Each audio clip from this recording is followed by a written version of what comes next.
നമുക്ക് അലീനയുടെയും മനുഷ്യങ്ങളുടെയും വരാൻ പോകുന്ന ദിവസങ്ങളിലെ നല്ലൊരു കഥ കേട്ടാലോ? വീഡിയോ ഇഷ്ടപ്പെടുവാണെങ്കിൽ ഒന്ന് ലൈക്ക് ചെയ്ത് ഹൈപ്പ് ചെയ്യാൻ മറക്കരുത്. അതോടൊപ്പം തന്നെ ആദ്യമായി കാണുന്നവരാണെങ്കിൽ സബ്സ്ക്രൈബ് ചെയ്യാനും മറക്കരുത് കേട്ടോ. അങ്ങനെ അലീന എന്താണെങ്കിലും കുളത്തൂപ്പുഴ വീട്ടിൽ കുറച്ച് മാറ്റങ്ങളൊക്കെ വരുത്തുന്നുണ്ട്. കാരണം അലീന വരുന്നതിന് മുമ്പ് ദൂർത്തം കാര്യങ്ങളൊക്കെ ആയിരുന്നു. അവിടുത്തെ ജോലിക്കാർക്ക് തോന്നിയതുപോലെയായിരുന്നു കാര്യങ്ങളൊക്കെ ചെയ്തുകൊണ്ടിരുന്നത്. ഒടുവിൽ അമലീന ഒരു സമരമൊക്കെ നടത്തി തൻ്റെ വരുതിക്ക് തന്നെ കൊണ്ടുവന്ന കാര്യങ്ങളൊക്കെ അലീനയ്ക്കറിയാം. സ്റ്റാലി ആ കാര്യങ്ങളൊന്നും ശ്രദ്ധിക്കാറില്ല. അവിടുത്തെ ജോലിക്കാർ അവർക്ക് തോന്നുന്ന പോലെയാണ് കാര്യങ്ങൾ. പലചരക്ക് കടന്ന് സാധനങ്ങൾ മേടിക്കുവാണെങ്കിലും അതിനകത്തൊക്കെ വലിയ കൃത്രിമത്വം കാര്യങ്ങളായിരുന്നു നടത്തിയിരുന്നത്. അലീന അതെല്ലാം കൈയോടെ പിടികൂടി. അത് ഈ പറയുന്ന പൗലോസിനും വിനോദിനും ഒക്കെ ഏറ്റവും വലിയൊരു അടിയായിരുന്നു. അവരൊന്നും സ്വപ്നത്തിൽ പോലും പ്രതീക്ഷിച്ചില്ല അലീന വന്ന് ഇങ്ങനെ ഒരു പണി തരുമെന്ന്. വർഷങ്ങളായിട്ട് അവരതൊക്കെ കാണിച്ചുകൊണ്ടിരുന്ന, പക്ഷെ സ്റ്റാലി അതൊന്നും നോക്കിയിട്ടുണ്ടായിരുന്നില്ല. പൈസ ചോദിക്കും, പൈസ കൊടുക്കും, അങ്ങനെയായിരുന്നു. അല്ലാതെ അവർ ചതിക്കില്ല എന്നൊരു വിശ്വാസം. അപ്പൊ അതൊക്കെ അലീനയ്ക്ക് സഹിക്കാൻ പറ്റുന്ന കാര്യമാണോ? ശമ്പളം ആവശ്യത്തിന് മിച്ചം കൊടുക്കുന്നുണ്ട്. അത് കൂടാതെ പപ്പയുടെ സ്വത്ത് കൈയിട്ട് വരാൻ വന്നിട്ടുണ്ടെങ്കിൽ അതൊരിക്കലും സഹിക്കാൻ പറ്റുന്ന കാര്യമല്ല. അലീനയ്ക്ക് വേണ്ട. പക്ഷെ അത് കള്ളത്തരം കാണിച്ച് അങ്ങനെ വാങ്ങിക്കാന്ന് പറഞ്ഞിട്ടുണ്ടെങ്കിൽ സഹിക്കാൻ പറ്റുന്നല്ലോ അപ്പുറം. അങ്ങനെ ഒടുവിൽ പൗലോസ് എന്ത് ചെയ്തു? വീട്ടിൽ പോയിട്ട് വരാമെന്ന് പറഞ്ഞുകൊണ്ട് പെട്ടിയും പ്രമാണം എടുത്തുകൊണ്ട് പൗലോസിന് പോകേണ്ട വന്നു. പൗലോസിന് മനസ്സിലായി ഇനി ഇവിടെ ഒന്നും ചിലവാകത്തില്ലെന്ന്. ഇത്രയും കാലത്തെ പോലെ ഒന്നും അല്ല കാര്യങ്ങളെന്ന്. പക്ഷേങ്കിൽ ഈ സമയത്ത് അവിടുത്തെ ഓരോരോ കാര്യങ്ങളൊക്കെ വിളിച്ച് വിനോദ് അവിടേക്ക് പറയുന്നുണ്ടായിരുന്നു. എൽസമ്മയുടെ അടുത്തേക്ക് റീത്താമ്മനെ വിളിച്ചിട്ട് എല്ലാ കാര്യങ്ങളും പറഞ്ഞു കൊടുക്കുന്നുണ്ടായിരുന്നു. ഒടുവിൽ ഒരു പട തന്നെ ഇളകി വരുവാണ് കുളത്തൂപ്പുഴ വീട്ടിലേക്ക്. എൽസമ്മയും മക്കളെ എല്ലാം കൂട്ടിക്കൊണ്ടാണ് വരുന്നത്. അപ്പം എൽസമ്മ അങ്ങനെ അധികം വരാറൊന്നുമില്ലായിരുന്നു. സ്റ്റാലിയെ കാണാനായിട്ട് അവിടേക്ക് വരാറൊന്നും ഉണ്ടായിരുന്നില്ല. അങ്ങനെ 3-4 വണ്ടികൾ അങ്ങോട്ട് വന്നിന്നപ്പോൾ അലീനെ കണ്ടത്. അപ്പോഴേക്കും ആൻ്റപ്പം വന്നിട്ട് പറഞ്ഞു, അതെ ഇത് എൽസമ്മ ചേച്ചിയുടെ വീട്ടിൽ നിന്ന് വന്ന ആൾക്കാരാ, എൽസമ്മ ചേച്ചിയുടെ ആംഗ്ലമാരൊക്കെയാന്ന് പറഞ്ഞു. അലീനയ്ക്ക് മനസ്സിലായി. കുറച്ച് കഴിഞ്ഞപ്പോൾ അവത് കുടിച്ചാൽ വന്നിട്ട് പറഞ്ഞു, മോളെ തൽക്കാലത്തേക്ക് നീ മുറിയിൽ നിന്ന് പുറത്തേക്ക് വരണ്ട, നീ ഇവിടെ നിന്നാ മതി എന്ന് പറഞ്ഞു. എന്താ വല്യപ്പച്ചാന്ന് ചോദിച്ചു. അതെ, അവരൊക്കെ വന്നിരിക്കുന്ന എൽസമ്മയുടെ വീട്ടുകാര് പുളിക്കത്തറവാട്ടുകാര് മഹാപോക്കിരികളാന്ന് പറഞ്ഞു. മിക്കവാറും മോൾ ഇവിടെ ഉണ്ടെന്നറിഞ്ഞിട്ട് വന്ന വരവ് തന്നെയാ. അറിയാം, റീത്താമ്മ എല്ലാത്തിനും കൂടെ ഇളക്കിക്കൊണ്ട് വന്നിരിക്കുന്ന, നിന്നെ ഇവിടുന്ന് പറഞ്ഞു വിടാൻ വേണ്ടിയിട്ടെന്നൊക്കെ പറഞ്ഞു. വല്യപ്പച്ച പ്രശ്നമാവുമോ? പപ്പായ്ക്ക് എന്തെങ്കിലും പ്രശ്നമുണ്ടോ? അതാണ് അലീനയ്ക്ക് പേടി. അവന് ലാലിച്ചന് അവൻ എന്ത് പ്രശ്നം ഇരിക്കുന്നു മോളെ? അവൻ അങ്ങനെ ആരുടെ മുന്നിൽ മുട്ടുകുത്തുന്ന മോൾക്ക് തോന്നുന്നുണ്ടോ? എന്തെങ്കിലും ഒരു ചായ്വ കാണിച്ചിട്ടുണ്ടെങ്കിൽ അത് മോളുടെ അടുത്ത് മാത്രമാണ് അവൻ ഇത്തിരി വഴങ്ങുന്നത്. അല്ലാതെ അവൻ ആരുടെ അടുത്തും ഒരു പേടിയില്ല. അവൻ പട്ടാളക്കാരനല്ലേ. എത്ര പേര് മുന്നിൽ വന്നു നിന്നാലും അവൻ ധൈര്യപൂർവ്വം അവരുടെ മുന്നിൽ നെഞ്ചു മിരിച്ചുകൊണ്ട് നിൽക്കുമെന്ന് പറഞ്ഞു. പക്ഷെ നിന്റെ സ്നേഹത്തിന് മുന്നിൽ മാത്രം അവൻ വീണ് പോയിരിക്കുന്നത്. അത് കേട്ടപ്പോൾ അലീന പറഞ്ഞു, എനിക്ക് നല്ല ഭയമുണ്ട്. ഞാൻ കാരണമല്ലേ പ്രശ്നങ്ങളൊക്കെ. എന്ത് പ്രശ്നം? നീ ധൈര്യമായിട്ടിരിക്കും, നീ പേടിക്കൊന്നും വേണ്ടാന്ന് പറഞ്ഞിട്ട് അത് കുടിച്ചാനും കൂടെ പോയി. അലീനയ്ക്ക് ഭയങ്കര വിഷമമായിരുന്നു. അങ്ങനെ എല്ലാവരും കൂടെ വന്നു. ആ സമയത്ത് ആദ്യം എൽസമ്മ അങ്ങോട്ട് കയറി വന്നു. എൽസമ്മ വന്നു കഴിഞ്ഞപ്പോഴത്തേനും ടെൽസ് എന്ത് ചെയ്തു? ഓടി അലീന നിൽക്കുന്ന മുറിയുടെ അങ്ങോട്ടേക്ക് ചെന്നു. കഥ തുറന്നിട്ട് ദേ ആ ചേച്ചി ഇവിടെ ഉണ്ടെന്ന് പറഞ്ഞു വരുവാണ്. അപ്പോഴേക്കും എൽസമ്മ എന്തേ ഇങ്ങോട്ട് വാ ടെൽസ എന്ന് പറഞ്ഞിട്ട് വിളിച്ചുകൊണ്ട് അങ്ങോട്ട് വന്നു കഴിഞ്ഞപ്പോൾ അലീനെ കണ്ടു. അലീന എൽസമ്മയെ ആദ്യമായിട്ട് കാണുവാണ്. എൽസമ്മ അലീനെ ഇങ്ങനെ നോക്കി. അലീനയെ നോക്കിക്കഴിഞ്ഞപ്പോൾ എൽസമ്മയ്ക്ക് ആദ്യം തോന്നിയത് സ്റ്റാലിയുടെ അമ്മ മുന്നിൽ നിൽക്കുന്ന പോലെയാ. ശരിക്കും അതേപോലെ തന്നെയാന്ന് മനസ്സിലായി. ഇത്ര രൂപസാദൃശ്യം തൻ്റെ മക്കൾക്ക് പോലും ഇല്ല എന്നുള്ള കാര്യം അവർക്ക് മനസ്സിലായി. അലീന അവരെ ശ്രദ്ധിച്ചു. നല്ല മെലിഞ്ഞൊരു സ്ത്രീയാണ്. മുമ്പ് നല്ല സുന്ദരിയായിരുന്നു തോന്നേ. കുഴിഞ്ഞ കണ്ണുകളും ഒക്കെ ആയിട്ട് ഇങ്ങനെ നിൽക്കുന്നു. നരവീണ തുടങ്ങിയ മുടിയിഴകളൊക്കെയാണ്. പക്ഷെ കണ്ട നല്ല ഐശ്വര്യമുള്ള മുഖമായിരുന്നു എന്ന് മനസ്സിലായി. ഒരു പാവത്താനെ കൂട്ടലൊരു മുഖമായിരുന്നു. പെട്ടെന്ന് ടെൽസോട് ഇങ്ങോട്ട് വാ ടെൽസ എന്ന് പറഞ്ഞുകൊണ്ട് അതേ ചേച്ചി ഇങ്ങോട്ട് വരാല്ലേ പറഞ്ഞതെന്ന് ചോദിച്ചു. അപ്പോഴേക്കും വേറൊരു പെങ്കുച്ചിയുടെ അങ്ങോട്ടേക്ക് വന്നു. അലീന അവളെ നോക്കി. ഒരുപക്ഷെ ഇവളുടെ ചേച്ചിയായിരിക്കും അത്, ടെൽസയുടെ ചേച്ചിയായിരിക്കും. അപ്പം വല്യപ്പച്ചനൊക്കെ പറഞ്ഞുള്ള അറിവുണ്ട്. അപ്പം ടാനിയായിരിക്കും ഇതെന്ന് മനസ്സിൽ കരുതി അവളൊന്നും അലീനയെ നോക്കിയിട്ട് അങ്ങോട്ട് പോവാണ്. അങ്ങനെ എല്ലാവരും കൂടെ ഹാളിലേക്ക് കയറി വന്നു. അപ്പോഴേക്ക് സ്റ്റാലി അങ്ങോട്ട് ഇറങ്ങി വന്നു. സ്റ്റാലി വന്ന് നോക്കി കഴിഞ്ഞപ്പോൾ ഒരു പട തന്നെ ഇളകി വന്നിട്ടുണ്ട്. പക്ഷേ അവരുടെ ഒന്നും മുന്നിൽ സ്റ്റാലിക്ക് യാതൊരു ഭയം ഉണ്ടായിരുന്നില്ല. അങ്ങനെ ഒടുവിൽ ഓരോരുത്തരായിട്ട് സ്റ്റാലി ചോദ്യം ചെയ്യാൻ തുടങ്ങി. ഒരു പെണ്ണിനെ ഇവിടെ കയറ്റി താമസിപ്പിച്ചിരിക്കുന്നു, എന്തിൻ്റെ അടിസ്ഥാനത്തിലാണ്? സ്റ്റാലി അങ്ങനെ വിട്ടുകൊടുക്കുവോ? സ്റ്റാലി പറഞ്ഞു, അവൾ എൻ്റെ മകളാന്ന് പറഞ്ഞു. മകള്? ഇപ്പം ഈ പ്രായത്തിൽ സ്റ്റാലിക്ക് എവിടെ നിന്നൊരു മകൾ വന്നു? അതും ഇത്രയും വർഷക്കാലം ഇല്ലാത്തൊരു മകള്. എന്നൊക്കെ ചോദിച്ചുകൊണ്ട് ദേഷ്യപ്പെടുവാണ് എലിസമ്മയുടെ ആംഗ്ലമാര്. ഞാനത് കൃത്യമായിട്ട് റീത്താമ്മ ഒന്നും പറഞ്ഞിട്ടുണ്ടായിരുന്നു. എനിക്ക് വിവാഹത്തിന് മുമ്പ് ഒരു അഫെയർ ഉണ്ടായിരുന്നു, അതിനകത്തൊരു മകളുണ്ടായിരുന്നു, അവളെ എനിക്ക് ഇപ്പോഴാണ് കാണാൻ സാധിച്ചതെന്നൊക്കെ പറഞ്ഞു. അതൊന്നും ഇവിടെ പറഞ്ഞിട്ട് കാര്യമില്ല. കണ്ടോളുമാരൊക്കെ വന്നിട്ട് മകളാ മകനാന്ന് പറഞ്ഞിട്ടുണ്ടെങ്കിലേ അങ്ങനെ ഞങ്ങൾ അങ്ങോട്ട് വെറുതെ വിട്ടരുത്തില്ല. എൻ്റെ സഹോദരിയാണ് എലിസമ്മയെന്നൊക്കെ പറഞ്ഞുകൊണ്ട് അച്ഛൻ കുഞ്ഞുങ്ങൾ ദേഷ്യപ്പെടുവാണ്.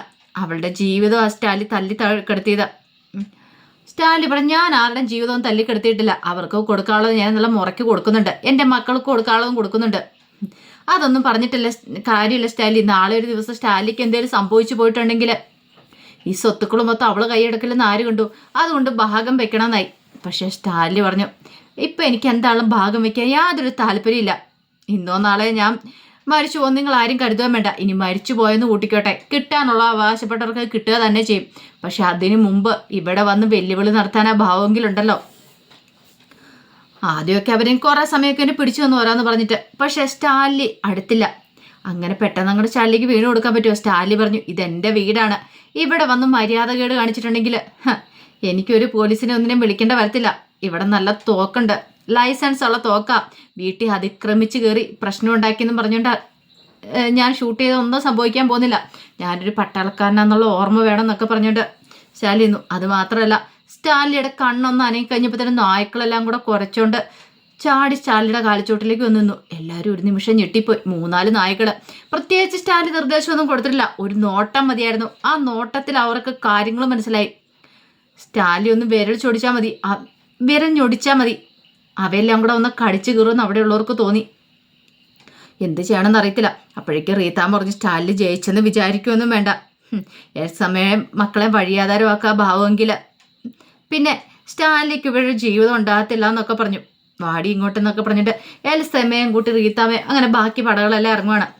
പോകുന്നതിന് മുമ്പ് ടാനിയെ വിളിച്ചുകൊണ്ട് പോയിട്ട് സ്റ്റാൻലി സംസാരിക്കുന്നുണ്ട്. ടാനിയയ്ക്ക് ഈ പ്രത്യേകിച്ച് ഭാവമാറ്റമൊന്നും ഉണ്ടായിരുന്നില്ല. കാരണം റീത്താമ്മ പറയുന്നതിനപ്പുറം കുട്ടികളാരും ഒന്നും ചെയ്യത്തൊന്നുമില്ല. ടെൽസയ്ക്ക് മാത്രമാണ് അവിടുന്ന് പോകാനായിട്ട് ഭയങ്കര ബുദ്ധിമുട്ടാണ്. കാരണം ടെൽസയ്ക്ക് പപ്പാടോട് അവിടെ നിൽക്കാനിഷ്ടം. വയ്യാത്ത കുട്ടിയല്ലേ, അതിന് ഇവരുടെ കള്ളത്തരങ്ങളൊന്നും അറിയത്തില്ലല്ലോ റീത്താമ്മയുടെ ഒന്നും. സ്റ്റാൻലിയുടെ കയ്യിൽ നിന്ന് കിട്ടാവുന്നതിൻ്റെ അപ്പുറം വാങ്ങിച്ചെടുക്കുന്നുണ്ട്. എന്നിട്ടാണ് സ്റ്റാൻലിക്കെതിരെ യുദ്ധം പ്രഖ്യാപിച്ചുകൊണ്ട് വരുന്നത്. അതേ സമയത്ത് വൈജയന്തിക്ക് നല്ല ഇടിവെട്ട് പണി തന്നെ കിട്ടുന്നുണ്ട്. കാരണം ജോലിക്കാർ 2-3 ദിവസത്തേന് പോയി. ജോലിക്കാർ പോയി കഴിഞ്ഞപ്പോഴത്തേനും വൈജയന്തിക്ക് അടുക്കള ജോലികളെല്ലാം ചെയ്യണമെന്നായി. അപ്പം അലീനെ പോയതിന് ശേഷം കുട്ടികളായിരുന്നു ജോലികളൊക്കെ ചെയ്തുകൊണ്ടിരുന്നത്. അപ്പോൾ വൈജയന്തി വന്നിട്ട് അതെല്ലാം നിർത്തിച്ചു. നിങ്ങൾ അടുക്കളയിൽ കിടന്ന് പണിയേണ്ട കാര്യമൊന്നുമില്ല, മര്യാദയ്ക്ക് നിങ്ങൾ പഠിച്ചാൽ മതി എന്നൊക്കെ പറഞ്ഞുകൊണ്ട്. പക്ഷേ കുട്ടികൾ ആദ്യമൊക്കെ എതിർത്തിരുന്നു. പിന്നീട് അടുക്കളയിലേക്ക് തിരിഞ്ഞു നോക്കാൻ വരുന്നില്ല, വേലക്കാരിയെല്ലാം ചെയ്തോളൂല്ലോ. പക്ഷെ ജോലിക്കാരി പോയി കഴിഞ്ഞപ്പോഴത്തേനും വൈജയന്തി വിട്ടു. വൈജയന്തി വന്ന് ഫുഡ് ഉണ്ടാക്കാൻ വേണ്ടി വിളിക്കി വെക്കുകയാണ്. പക്ഷെ ഒറ്റ ഒരെണ്ണം എഴുന്നേറ്റ് എന്നില്ല. ബബിതയെ വിളിച്ചിട്ട് ബബിത പഠിക്കാണെന്നും പറഞ്ഞ് മുറിക്കകത്ത് തന്നെ ഇരുന്നു. കൃഷ്ണമോളോട് മുറ്റമൊക്കെ തൂക്കാൻ പറഞ്ഞിട്ട് കൃഷ്ണമോള് തൂത്തില്ല. അപ്പോൾ വേലക്കാരി പോയപ്പോൾ തൊട്ട് മുറ്റവും തൂത്തിട്ട് പോലും ഉണ്ടായിരുന്നില്ല. എന്താണെങ്കിലും കുട്ടികൾ നല്ല പണി കൊടുത്തു കഴിഞ്ഞപ്പോൾ വൈജയ്ക്ക് മനസ്സിലായി ഇതിങ്ങനെ പോയാൽ ശരിയാകത്തില്ലെന്ന്. വൈജ പിറുപിറുക്കലും കാര്യങ്ങളും ഒക്കെ ആയി. ഒടുവിൽ വെച്ച് ഉടമയെക്കൊണ്ടേ കൊടുത്തിട്ട് പറഞ്ഞു, നാളെ മുതൽ അടുക്കള കയറിയില്ലെങ്കിൽ നിനക്കൊന്നും ഒരു പച്ച വെള്ളം പോലും തരത്തില്ല എന്ന് പറഞ്ഞു. രോഹിത്തും ബബിതയൊക്കെ വിട്ടു കൊടുക്കുവോ? രോഹിത്ത് പറഞ്ഞു, മര്യാദയ്ക്ക് ഞങ്ങൾ അടുക്കള കയറി നല്ല ഭംഗിക്ക് ജോലി ചെയ്തുകൊണ്ടിരുന്ന അലീന ചേച്ചി പോയതിന് ശേഷം ഈ വീട്ടിലെ കാര്യങ്ങളൊക്കെ ഞങ്ങളാ നോക്കിക്കൊണ്ടിരുന്നേ. ഇവിടെയൊക്കെ തൂത്തുടച്ച് വൃത്തിയാക്കി മുറ്റമൊക്കെ അടിച്ചു വാരി. ഇപ്പം ഈ വീട് കിടക്കുന്ന എങ്ങനെയാ? അത് കേട്ടപ്പോൾ വൈജയന്തി പറഞ്ഞു, അതേടാ എല്ലാം എൻ്റെ കുറ്റമാണെന്നൊക്കെ പറഞ്ഞു. അമ്മയുടെ കയ്യിലെ കുറ്റമാണ്. ഞങ്ങൾ നല്ല വൃത്തിക്ക് ചെയ്തുകൊണ്ടിരുന്നപ്പോൾ അമ്മയ്ക്കൊരു പുച്ഛം. ഞങ്ങൾ ജോലിയൊന്നും ചെയ്യണ്ട, അമ്മ തന്നെ ചെയ്തോ, ഞങ്ങളോട് ഇനി ഒന്നും പറയണ്ടെന്ന് പറഞ്ഞു. ഭാവിത പറഞ്ഞു, അതെ അമ്മയുടെ അഹങ്കാരം കൊണ്ട് എങ്ങനെയൊക്കെ സംഭവിച്ചെന്ന് പറഞ്ഞ് കുറ്റപ്പെടുത്തി. വൈജയന്തിക്ക് അങ്ങോട്ട് ദേഷ്യമായിപ്പോയി. വൈജയന്തി ദേഷ്യപ്പെട്ട് ഇങ്ങനെ നിൽക്കുകയാണ്. അങ്ങനെ ബബിത ഫുഡ് കഴിച്ചുകൊണ്ടിരുന്ന സമയത്താണ് അലീനയുടെ കോള് വരുന്നത്. അപ്പോഴേക്കും ബബിത നോക്കി. കൃഷ്ണമോള് ചോദിച്ചു, ആരാ ബബിത ചേച്ചിന്ന് ചോദിച്ചു. ദേ അലീന ചേച്ചിയാന്ന് പറഞ്ഞു. ആണോ? ഇങ്ങനെ ലൗഡ് സ്പീക്കർ ഇട്ട് നമുക്ക് സംസാരിക്കാമെന്ന് പറഞ്ഞു. അപ്പോഴേക്കും വൈജയന്തി അത് കേട്ട് വൈജയന്തിക്ക് ദേഷ്യമായി. ദേ ഫുഡ് കഴിക്കാൻ വന്നാണ്, മര്യാദയ്ക്ക് കഴിച്ചിട്ട് പോയിക്കണം. ആ ഒരുമ്പെട്ടവളുടെ പേര് ഇവിടെ കേട്ട് പോയേക്കല്ലെന്ന് പറഞ്ഞ് ദേഷ്യപ്പെട്ടു. അമ്മയ്ക്ക് എന്താ, ഞാൻ കോളെടുത്ത് സംസാരിക്കും, എങ്കിൽ നീ കോളെടുത്ത് സംസാരിച്ച് ഒന്ന് കാണട്ടെ എന്ന് പറഞ്ഞു. വൈജയന്തി ദേഷ്യം പിടിപ്പിച്ചു. അമ്മയ്ക്ക് അസൂയ, അലീന ചേച്ചിയുടെ പേര് കേൾക്കുമ്പോൾ തന്നെ എന്നൊക്കെ പറഞ്ഞുകൊണ്ട് ബബിതയും വിട്ടുകൊടുത്തില്ല. ഒടുവിൽ അങ്ങോട്ടും ഇങ്ങോട്ടും 1-2 പറഞ്ഞു ഭയങ്കര വഴക്കായി. ഭവിത പറഞ്ഞു, അമ്മ ഒറ്റയൊരുത്ത് കാരണം അലീന ചേച്ചി ഇവിടുന്ന് പോയത്. ഞങ്ങൾ എത്ര സന്തോഷത്തോടെ ഇവിടെ കഴിഞ്ഞാന്നറിയാവോ. അമ്മ വന്നതോടുകൂടി ഈ കുടുംബത്തിന് സ്വസ്ഥതയും സമാധാനം എല്ലാം വീണ്ടും പോയി. അപ്പോഴേക്കും കൃഷ്ണമോട് പറഞ്ഞു, വേണ്ട ഭവിതേച്ചി, ഒരു വഴക്ക് വേണ്ടെന്ന് പറഞ്ഞു. പിന്നെ അമ്മ പറയുന്നത് കേട്ടില്ലേ, ഇപ്പം അലീന ചേച്ചി എത്ര വട്ടം വിളിച്ചു, എന്നിട്ട് കോൾ എടുക്കാൻ അമ്മ സമ്മതിക്കുന്നുണ്ടോ? ആഹാ, അങ്ങനെ ഇപ്പം നീ കോൾ എടുത്ത് സംസാരിക്കണ്ട. നിനക്ക് എന്നെ ഇത് സംസാരിക്കാനുള്ളേ? അടുക്കള കയറി വന്നൊന്ന് അവളോട് എന്തേലും ഒന്ന് കാര്യത്തിൽ സഹായിക്കാൻ പറഞ്ഞ് അവൾക്ക് പഠിക്കാനുണ്ട്. എന്നിട്ട് ഊണുമേച്ച വന്നിരിക്കുമ്പോൾ അവളുടെ സംസാരം കാര്യങ്ങളും എന്നൊക്കെ പറഞ്ഞുകൊണ്ട് വൈജയന്തി ദേഷ്യപ്പെട്ടു. അപ്പോഴേക്കും അലീനെ കോൾ വിളിച്ച് നിന്ന് കഴിഞ്ഞിട്ടുണ്ടായിരുന്നു. ഞാൻ അലീന ചേച്ചിയെ തിരിച്ച് വിളിക്കാൻ പോവാന്ന് പറഞ്ഞുകൊണ്ട് ബബിത കോൾ വിളിക്കാൻ തുടങ്ങിയപ്പോൾ വൈജയന്തിയെ ഫോൺ കയറി പിടിക്കാൻ തുടങ്ങുകയാണ്. ബബിതയ്ക്ക് നല്ല ദേഷ്യം കയറി. പെട്ടെന്ന് വൈജയന്തിയെ ഫോൺ അങ്ങോട്ട് വാങ്ങിക്കഴിഞ്ഞപ്പോഴത്തേനും ബബിതയെ ഫോൺ പിടിച്ചു വാങ്ങിച്ചൊരു ഒറ്റ ഏറായിരുന്നു നിലത്തേക്ക്. ഇപ്പം അമ്മയുടെ സൂക്കേട് ഇടുന്നല്ലോ, ഫോണിൽ ഇരുന്നിട്ടല്ലേ എന്നൊക്കെ പറഞ്ഞ് ദേഷ്യം സഹിക്കാൻ പറ്റുന്നുണ്ടായിരുന്നില്ല ബബിതയ്ക്ക്. കാരണം അലീനെ വിളിക്കുന്നതാണ് പ്രശ്നം. അലീനയുടെ പേര് കേൾക്കുന്ന പോലും വൈജയന്തിക്ക് ഇഷ്ടമില്ല. പക്ഷെ ബബിതയുടെ സ്വഭാവം മാറാൻ തുടങ്ങിയിട്ടുണ്ടായിരുന്നു. ബബിതയ്ക്ക് ഭയങ്കര ദേഷ്യമായിരുന്നു. അലീന പോയതിന് ശേഷം വീട്ടിലത്തെ താളം പതുക്കെ പതുക്കെ തെറ്റാൻ തുടങ്ങിയിട്ടുണ്ടായിരുന്നു. കുട്ടികളെ കാണാനും വല്ലാത്തൊരു ബുദ്ധിമുട്ടായിരുന്നു അവിടെ. അലീന ഉണ്ടായിരുന്ന സമയത്ത് എല്ലാം നല്ല രീതിയിൽ തന്നെയായിരുന്നു മുന്നോട്ട് പോയിക്കൊണ്ടിരുന്നത്. ഇപ്പം എന്തോ അവർക്ക് തന്നെ ഒരു ഭയങ്കര ബുദ്ധിമുട്ടും കാര്യങ്ങളുമായിരുന്നു. വൈജയന്തി ഒട്ടും പ്രതീക്ഷയില്ല അങ്ങനെ ഒരു കാര്യം ബബിത ഇങ്ങനെ ചെയ്യുമെന്ന്. ബബിത ദേഷ്യം കൊണ്ട് ചെയ്തു പോയതാണത്, പെട്ടെന്നുള്ള ദേഷ്യത്തിൽ ചെയ്തു പോയതാണ്. വൈജയന്തി ഒരു നിമിഷം ഞെട്ടിത്തെറിച്ചിരിക്കുകയാണ്. തൻ്റെ കർണത്തടിച്ച അടി പോലെയാണ് വൈജയന്തിക്ക് തോന്നുന്നത്. അപ്പോൾ അതിൻ്റെ കഥകളൊക്കെ ഇനി വരുന്ന ദിവസങ്ങളിൽ നമ്മൾ കാണാനായിട്ട് പോകുന്നത്. ആ വിശേഷങ്ങൾക്കായി നമുക്ക് എല്ലാവർക്കും കാത്തിരിക്കാം കേട്ടോ. ഒരിക്കൽ കൂടി എല്ലാവർക്കും ശുഭരാത്രി നേർന്നുകൊണ്ട് നിർത്തുന്നു. നന്ദി.